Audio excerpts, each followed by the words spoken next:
All obeisances to all brothers to Srila Prabhupada. Today I have taken interview with Her Grace Devaki Mataji. She is from Germany and she is a disciple of His Holiness Niranjana Swami Maharaj and the founder of the Institute of Spiritual Culture.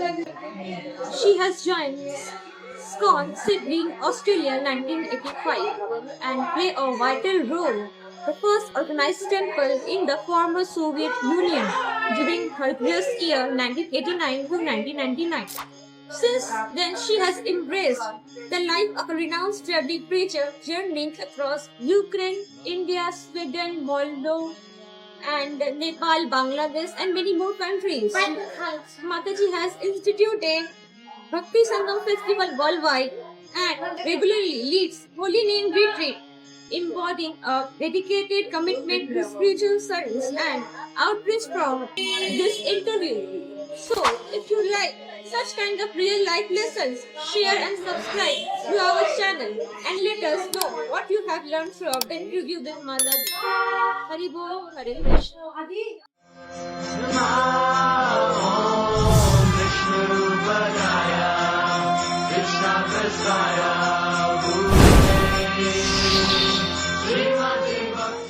Community development, there's two aspects. One of them is that the deities have to be the center.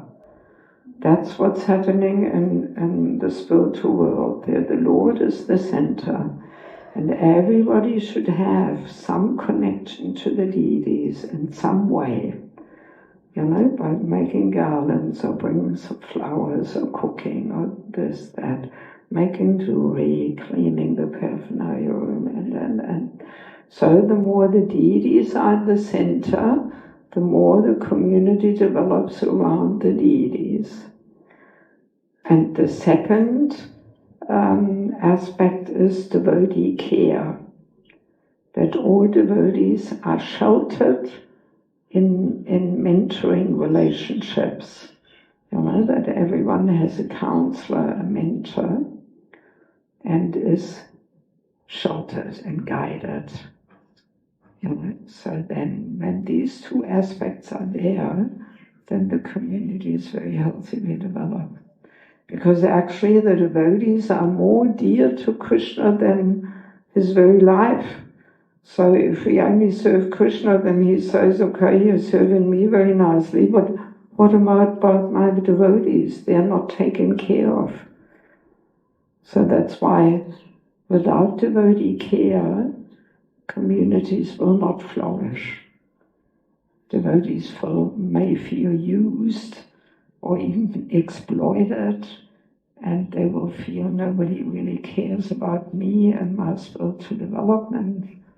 So that's why I wrote a whole book on this topic, because it's such an important topic. We have neglected this for many years, and that's why we have lost a lot of nice devotees, because we did not understand that it's not enough just to have a Diksha Guru or Shiksha Guru, but we need a counselor, somebody on a very regular basis who guides us, who corrects us.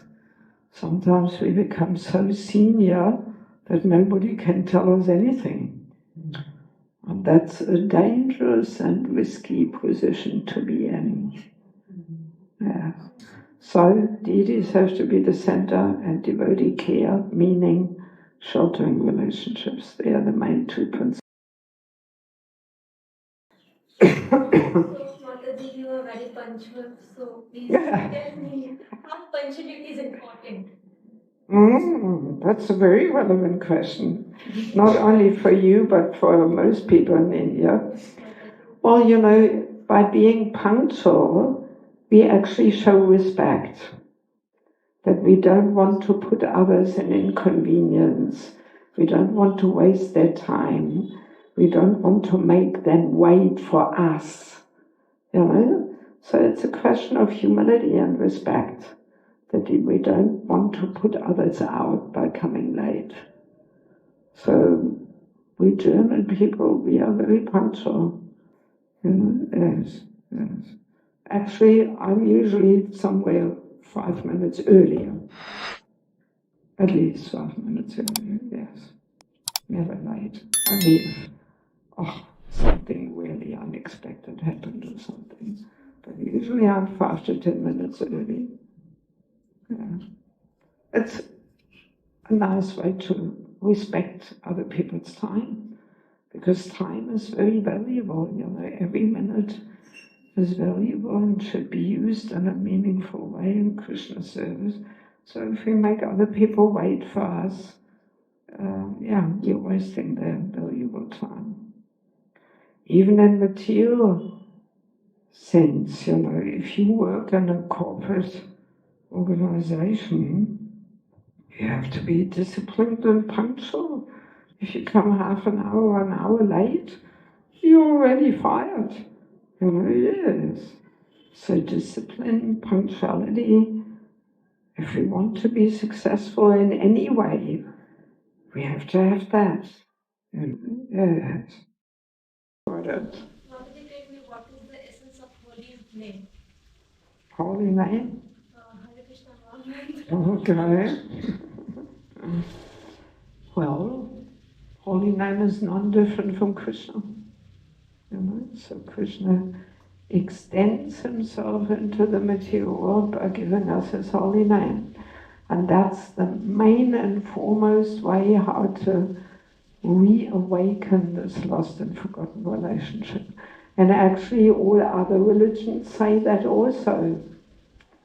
Like in Christianity, people chant on the rosary. The Bible also says, hallowed be thy name. So your name is holy, they say. Yes. Muslims also chant something on the beads. Buddhists chant something on the beads. Hindus chant something on the beads. And all the religions have one thing in common, but today nobody's doing it anymore. So that's why Mahaprabhu came and re-established the chanting of the Maha Mantra for everyone, no matter what background they may have. So, Mataji, what is a piece of wisdom you did like to share with devotees? A piece of wisdom. Well, there's so much one could say, but, well, my humble mission is to try and teach how we live our Vaisnava philosophy. That we don't only study it and learn it and quote it, but we actually have to live it. We have to put it into practice. And only then, when we live it, it will transform our hearts.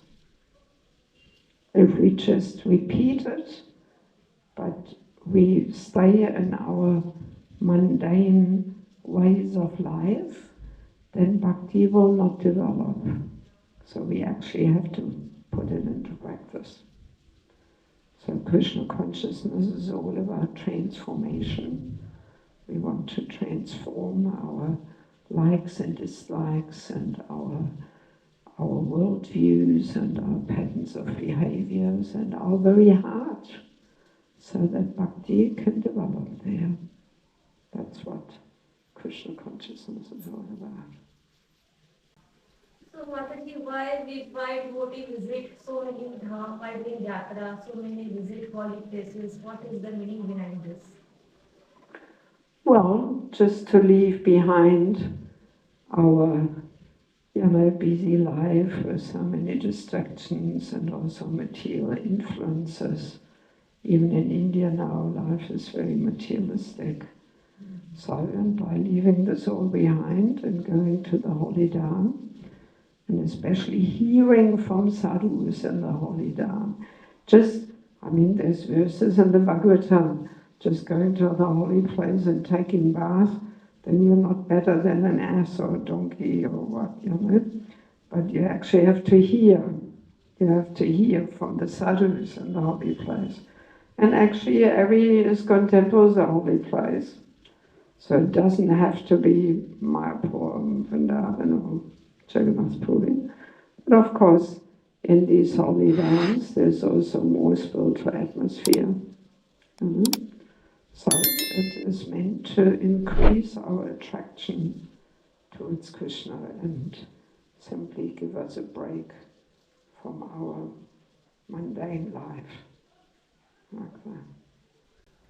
So, Mataji, one question. What is a challenge you have had in your service, and how did you overcome it? So many challenges.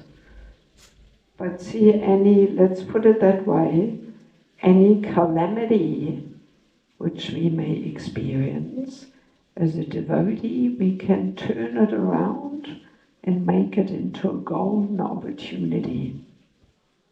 Yes. I can share something personal from my life.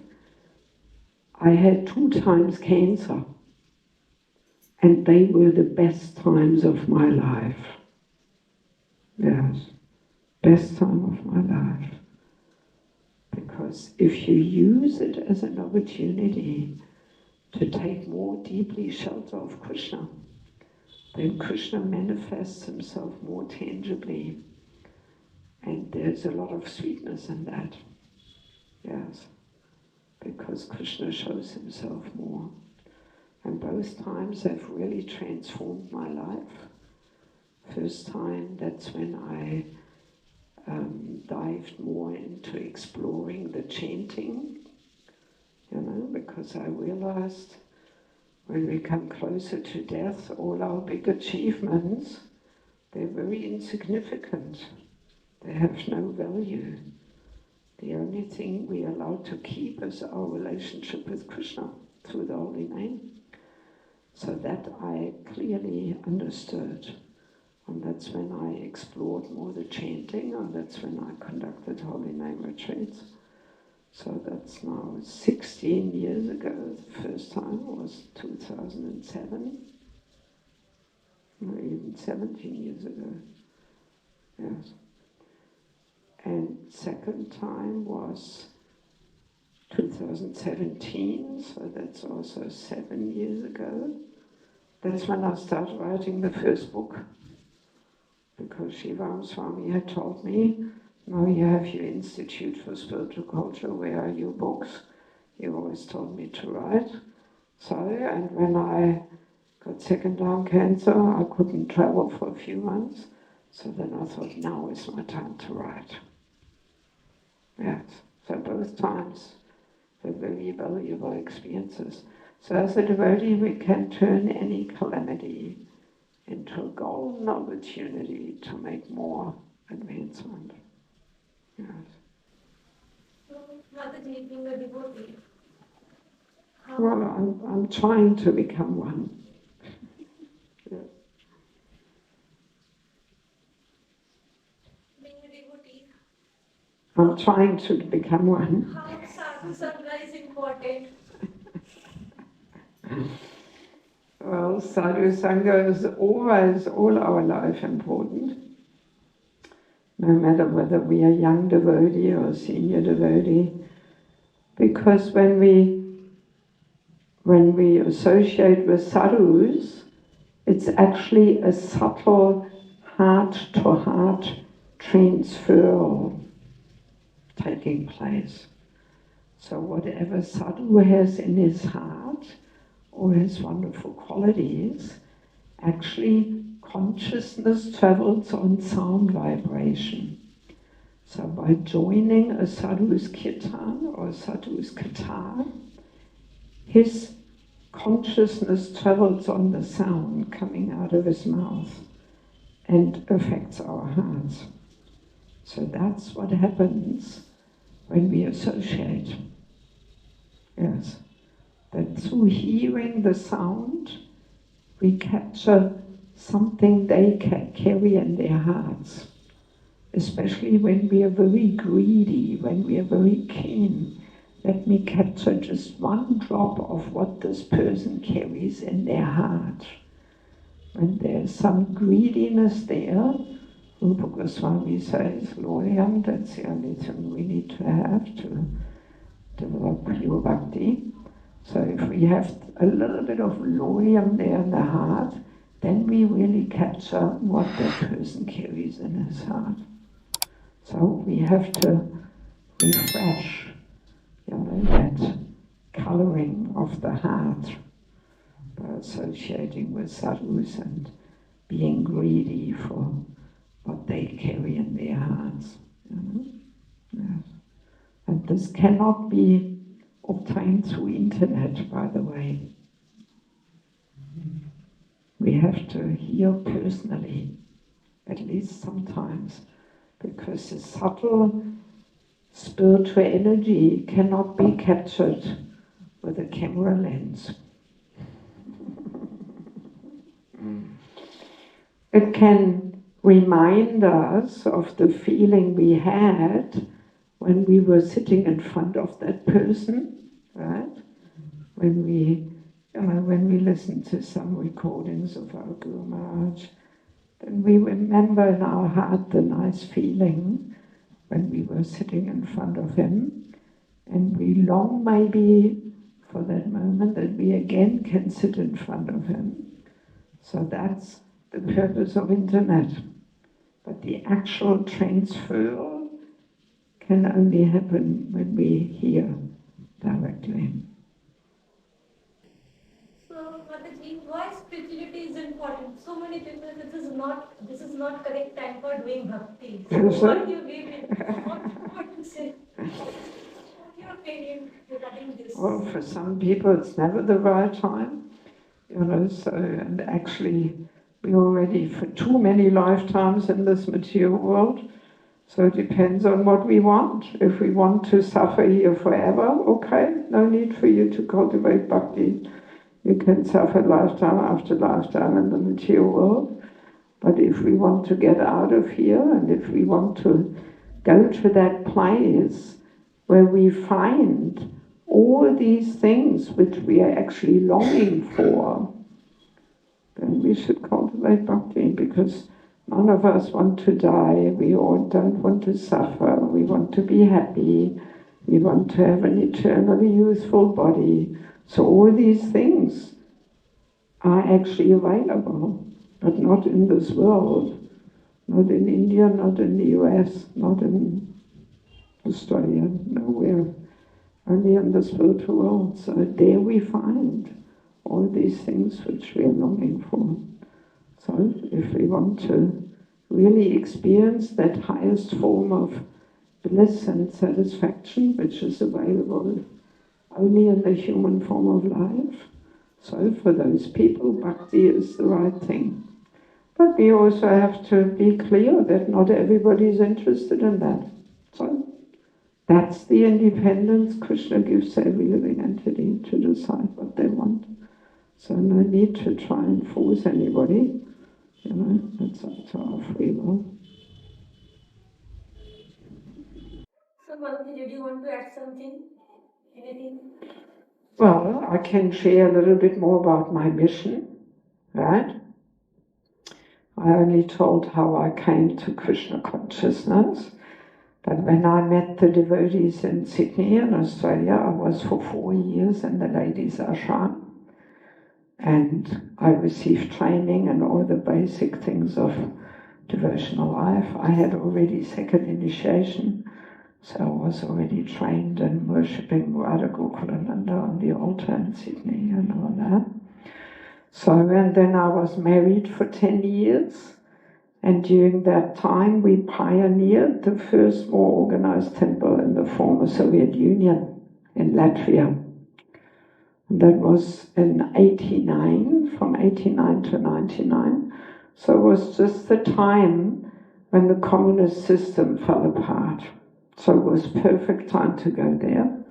And we started from scratch. We had no building, no deities, no saris, no spices, nothing. So and then within 2-3 years we had 65 brahmacharis and 30 ladies in the ashram. And it was a very dynamic and exciting and adventurous time where I learned many things. So then 1999, my husband left me, left Krishna consciousness. So since then I'm looking as I'm looking now. So I've not always looked like that. I was married, I had colorful saris and earrings and nose ring and bangles and all these things. So, and then since 1999, I'm living out of a suitcase, traveling preaching. And I usually spend 5 months per year preaching in India and Bangladesh, and 7 months all around the world in different countries. And I have 2 humble missions. First of all, the Holy Name. I do conduct Holy Name retreats. We have one every year in Ekachakradam over Christmas. This year it will be 21st to 25th of December. I already booked all the accommodation in our ISKCON Temple in Ekachakra. So it would be wonderful to have you girls come and join us. It's a very sweet and deep experience. Yes, so Holy Name retreats I like to conduct in many countries of the world because I'm convinced that we are not making enough effort to get on deeper levels of chanting. We chant on the counter. This is already nonsense. Yes, it's inattentive chanting. If we can't chant on the beats, it's the wrong time for chanting. Chanting is a whole deep science. It's not a matter of just click, click, click. You know, we can't even call this chanting the Holy Name. Yes, whole big topic. So you better come to Ekachakra and learn how to chant in japa as well as in kirtan. So and then the second topic is spiritual culture. Actually, there's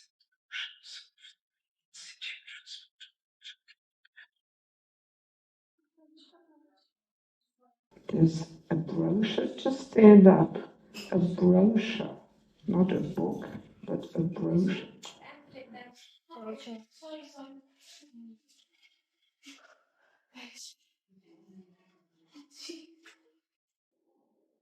Yes, thank you. So I have an institute for spiritual culture.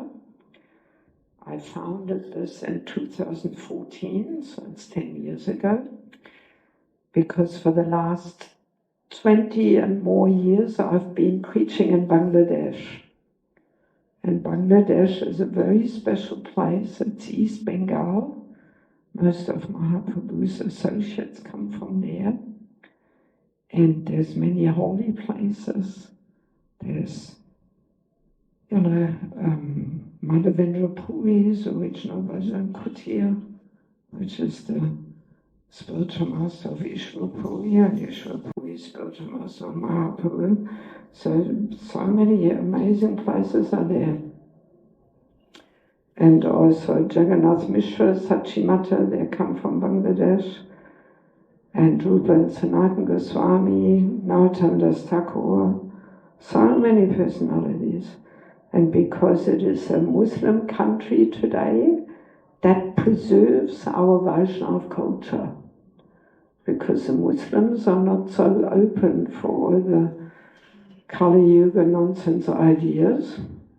So that keeps life very traditional, very cultured. So I've been preaching there for over 20 years. Not the whole year, but 3-4 months a year. I only go 3-4 weeks, but 20 years ago I was there 3-4 months per year. So I learned so many things because there's no Western devotees living there. There's only Bangladeshi devotees. And when I'm there, I live with them, I travel with them, I eat with them, I preach with them. And I learned so much from them. So that's what inspired me to establish an institute for spiritual culture, because I realized not everybody can have that good fortune to visit Bangladesh and spend so much time. So that's when I started putting courses together. I teach them every year here in January in Mayapur, 6 courses. 6 weeks. And now I'm putting the courses in book form, so the knowledge can travel more and reach more people. See? I can quickly tell you something about the books. Spiritual Culture, Krishna's Divine System. This book is actually all about women. We women have a very powerful Shakti, much more powerful than men's energy. And we women have the power to bring the very best out of a man, spiritually and materially, or we can ruin his life. That's the power of a woman. So this book teaches you how to use this feminine energy in an uplifting way to empower the man and not to compete with the man. So every woman who wants to have harmonious relationships with men in her life, not only in married life, but also in all dealings at work and the community, you better check out this book. It's a must for every woman. And also every man who wants to get the support and empowerment from the women, they should also check out this book. And then we have sheltering relationships. That's the topic of having a counselor. That just having Diksha Shiksha Guru not enough. We mentioned it already as one of the tools for community development, devotee care. So the full title is Sheltering Relationships, the Foundation to Devotee Care. When you open the book, you have the full title, but just on the cover it didn't fit. Yes, so when you read this book, you will be convinced that without having a counselor and eventually becoming one to others, we cannot make advancement. We easily stay in our comfort zone and then we become stagnant. And there's also a chapter on the qualities a counselor has to have. So we take shelter in a qualified person. Then there's a topic of envy in it, how envy manifests towards seniors equals juniors, and the culture of respect, the culture of correcting others. Very important topics. And then we have the false ego, our constant companion and troublemaker. I think the title says it all. False ego, very, very subtle. We can feed and boost the false ego, massage each other's false egos, instead of subduing it, dissolving it. It's all happening. Yes. For example, when we get offended, doesn't that sometimes happen to you? That somebody says something and we get offended? Yes? So what is it? False ego, crying for justice. Yes. Yeah, so when we can't tolerate things, then false ego rebelling. Big topic. Also, married life can be like a battlefield of false egos, who is right, who is wrong. All this arguing and quarreling, false ego battles. And in this book is a whole chapter on chanting.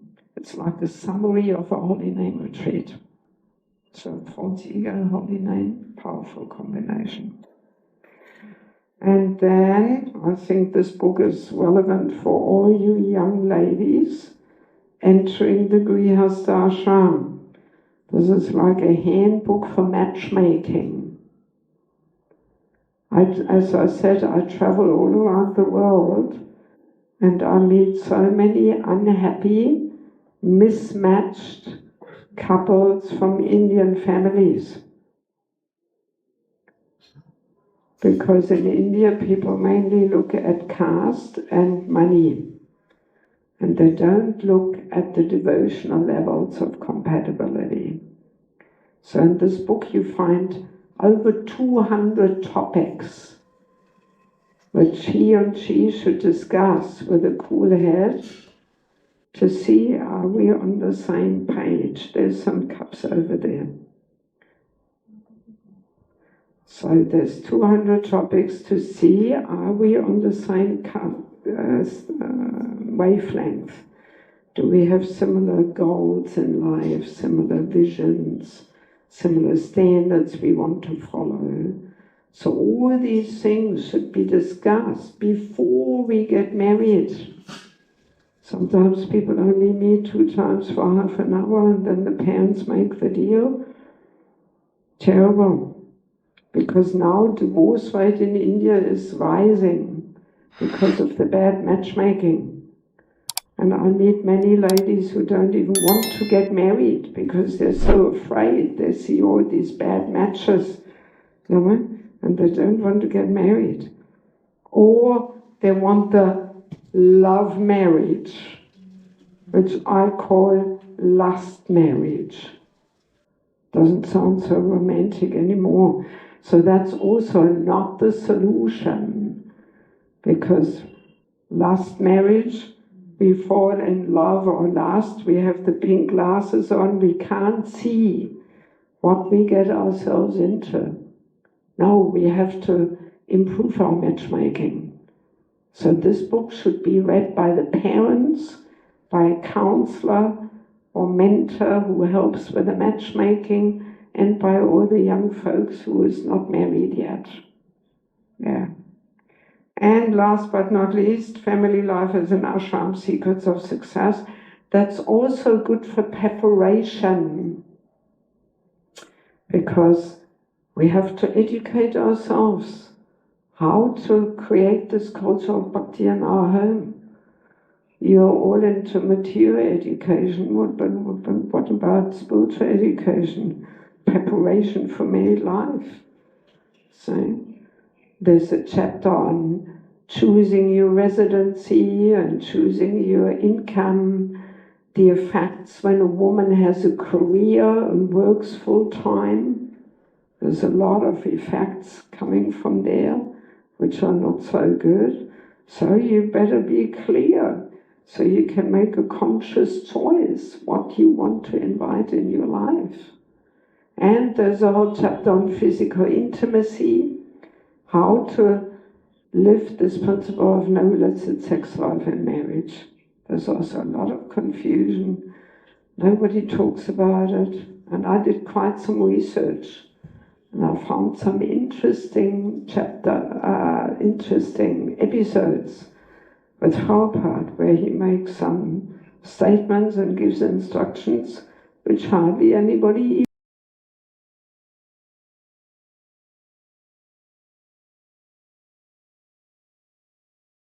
So all books are very important topics, and I feel a great urgency to get these topics out, because I feel the devotees really need them.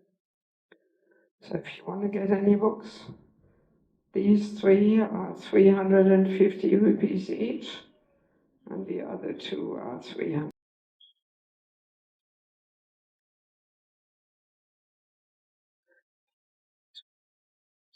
Some good wishes inside. Okay, anything else? Or shall we leave it at that? Last question. Last question, okay. So, Mataji, tell me your good experience when practicing Krishna consciousness. Share something. I shared so much. My best experiences was when I had cancer. I think that's enough. No need for more. So my life is full of amazing experiences. Every single day. Yes. All we have to do is give ourselves wholeheartedly to the process.